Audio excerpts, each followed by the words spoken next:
இலங்கையில நீதிமன்ற செயற்பாடுகள் சம்பந்தமா பொது வழியில யாருமே விமர்சிக்க முடியாது. அது தண்டனைக்குரிய குற்றமா கருதப்படும்.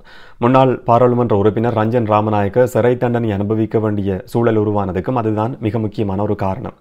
இந்த மாதிரி பொது வழியில சொல்ல முடியாத கருத்துக்களை பாராளுமன்ற உறுப்பினர்கள் தங்களுக்கு இருக்கிற சிறப்புரிமையை பயன்படுத்தி பாராளுமன்றத்துக்குள்ள சொல்ல முடியும். கடந்த காலத்தில் தமிழ் பாராளுமன்ற உறுப்பினர்களும் இந்த சிறப்புரிமையை பயன்படுத்தி விடுதலை புலிகள் இயக்கம் சம்பந்தமான சில கருத்துக்களையும் முன் வச்சிருக்கிறாங்க.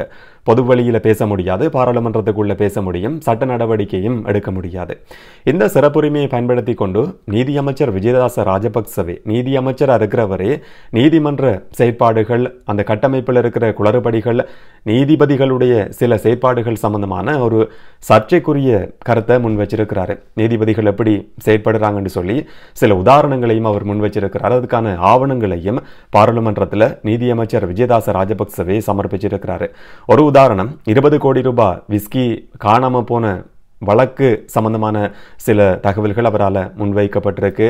கல்கிஸ் நீதிமன்றத்துக்கு கொடுக்கப்பட்ட மின்சார இணைப்பு நீதிபதியால் தன்னுடைய வீட்டுக்கு சட்டவிரோதமாக பெற்றுக்கொள்ளப்பட்ட சம்பவம் சம்பந்தமான சில ஆதாரங்களையும் அவர் முன் வச்சிருக்கிறாரு.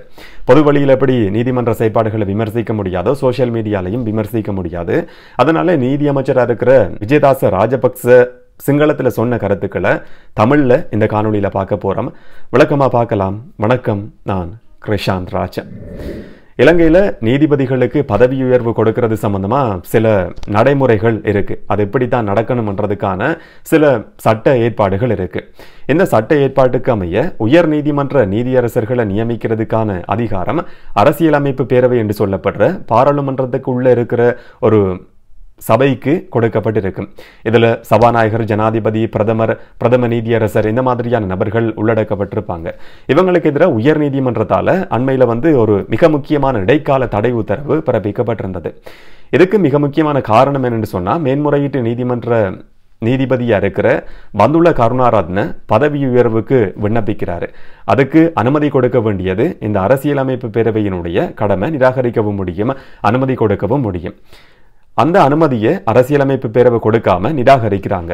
இதுக்காக இடைக்கால தடை உத்தரவு பிறப்பிக்கப்படுது. அவர் ஒரு அடிப்படை உரிமை மீறல் மனுவை உயர் நீதிமன்றத்தில் பதிவு செஞ்சிருந்தார். இதுக்கமைய அடுத்த உத்தரவு பிறப்பிக்கப்படும் வரைக்கும் இந்த அரசியலமைப்பு பேரவை உயர் நீதிமன்றத்துக்கு நீதியரசர்களை நியமிக்க முடியாது என்ற மிக முக்கியமான ஒரு இடைக்கால தடை உத்தரவு பிரதமருக்கு, ஜனாதிபதிக்கு, சபாநாயகருக்கு எதிராக, அந்த குழுவில் இருக்கிறவங்களுக்கு எதிராக விதிக்கப்பட்டிருந்தது. இது சம்பந்தமாக தான் விஜயதாச ராஜபக்ச கடுமையான விமர்சனத்தை முன் வச்சிருக்கிறாரு. அந்த சம்பவத்தை கருத்தில் கொண்டு உயர் நீதிமன்றத்துக்கு நீதியரசர்களை நியமிக்க முடியாத ஒரு நிலைமை உருவாகி இருக்கு. நீதிபதிகள் இல்லாம போய் 2 நீதிபதிகள் மட்டும் கடைசியில் எஞ்சுவாங்க. 3 நீதிபதிகள் இல்லாம, 3 நீதியரசர்கள் உயர் நீதிமன்றத்தில் இல்லாம இந்த ஒரு வழக்கையும் விசாரிக்க முடியாத சூழல் உருவாகும். இதனால எதிர்காலத்தில் உயர் நீதிமன்றத்தை இழுத்து மூட வேண்டிய ஒரு நிலைமை உருவாகிறதுக்கான வாய்ப்பு இருக்குன்ற தகவலை நீதியமைச்சர் விஜயதாச ராஜபக்சவே பாராளுமன்றத்தில் சமர்ப்பிச்சிருக்கிறாரு. இதை அரசியலமைப்பை மீற ஒரு செயற்பாடு, பழிவாங்குற செயற்பாடு என்று சொல்லியும் கடுமையான விமர்சனத்தையும் அவர் முன் வச்சிருக்கிறாரு. குறிப்பா அரசியலமைப்பில் இருக்கிற 41A சரத்து மீறப்பட்டிருக்கு. அரசியலமைப்பில் இருக்கிற ஒரு சட்டப்பிரிவு திருத்தப்படணுமா இருந்தா அதுக்கு 3/2 பெரும்பான்மை வேணும். சில நேரங்களில் ஒரு ரிஃபரண்டம், பொதுசன அபிப்பிராய வாக்கெடுப்பையும் நடத்த வேண்டிய சூழல் உருவாகலாம். ஆனா நீதிமன்றம் தான் தோன்றித்தனமா செயற்பட்டு, நீதியமைச்சர் விஜயதாச ராஜபக்ச சொல்ற மாதிரி நீதிமன்றம் இந்த சரத்தை இடைநிறுத்தி இருக்கு. இது மக்கள் மத்தியில் ஒரு கடுமையான விசனத்தை ஏற்படுத்தி இருக்கிற செயல் என்று சொல்லியும் அவர் விமர்சிச்சிருக்கிறாரு. வரலாற்றில் இந்த மாதிரியான ஒரு சம்பவம் நடந்திருக்கிறது. இது 2வது சந்தர்ப்பம் என்று சொல்லியும் அவரால் சொல்லப்பட்டிருக்கு. இதுக்கு முதல்ல நடந்த சம்பவத்துக்கு அவர் உதாரணமா சொல்றது, ஹிட்லர் சிவில் உரிமைகளை இடைநிறுத்தி ஒரு உத்தரவை பிறப்பிச்சிருந்தாரு. அதுதான் உலகப்போர் ஆரம்பமானதுக்கான மிக முக்கியமான காரணமா அமைஞ்சிருந்தது. அதுக்கு பிறகு வரலாற்றில் பதிவாகி இருக்கிற 2வது சந்தர்ப்பம் இதுதான் என்று சொல்லி நீதியமைச்சர் விஜயதாச ராஜபக்ச ஒரு சர்ச்சையான கருத்தை பாராளுமன்றத்தில் முன் வச்சிருக்கிறாரு. அடுத்து அவர் சொல்ற இன்னும் ஒரு சர்ச்சையான கருத்து என்னன்னு சொன்னா, நீதிமன்றங்களினுடைய சில செயற்பாடுகள்.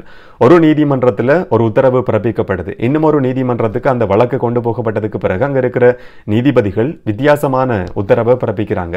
ஒரு நீதிமன்றம் சொல்லுது இந்த வழக்கை விசாரிக்கிறதுக்கான அதிகாரம் கிடையாது, அதுக்கான எந்த விதமான அடிப்படையும் கிடையாதுன்னு சொல்லி. அப்ப அதோட அந்த வழக்கு முடிவுக்கு கொண்டு வரப்படாம அடுத்த நீதிமன்றத்துக்கு கொண்டு போகப்பட்டு வித்தியாசமான தீர்ப்புகள் கொடுக்கப்படுறது எந்த அடிப்படையில் என்ற கேள்வியையும் நீதியமைச்சரே முன் வச்சிருக்கிறது மிக முக்கியமா கவனிக்கப்பட வேண்டியது.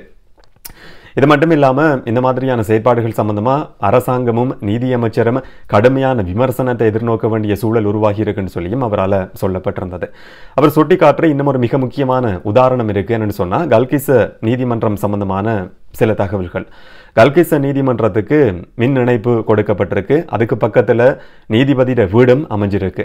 அந்த மின் இணைப்பை வெளிப்படையா சொல்றதா இருந்தா சட்டவிரோதமான மின்சாரம், நாங்க சாதாரணமா சொல்றதா இருந்தா கள்ளக்கரன்னு சொல்லி நம்ம சொல்லுவோம் ஊர் வழக்குல அந்த மாதிரி சட்டவிரோதமான மின்சார இணைப்பை பக்கத்தில் இருக்கிற தன்னுடைய வீட்டுக்கு கல்கிஸ்ஸ நீதிமன்றத்தினுடைய நீதிபதி பெற்றுக்கொண்டார். இதனால நீதிமன்றத்தினுடைய மின்சார கட்டணம் அதிகரிச்சிருந்தது, அதுக்கான ஆதாரங்களை நான் சமர்ப்பிக்கிறேன் என்று சொல்லியும் நீதியமைச்சர் விஜயதாச ராஜபக்ச சில ஆவணங்களையும் இந்த கருத்துக்களை முன்வைக்கும் போது பாராளுமன்றத்தில் சமர்ப்பிச்சிருக்கிறாரு.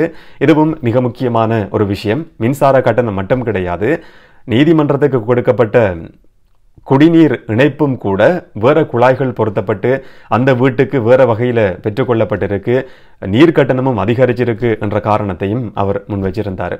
அடுத்தது கொழும்பு நீதவான் நீதிமன்றம் சம்பந்தமான சில விஷயங்கள் சுட்டிக்காட்டப்பட்டிருந்தது.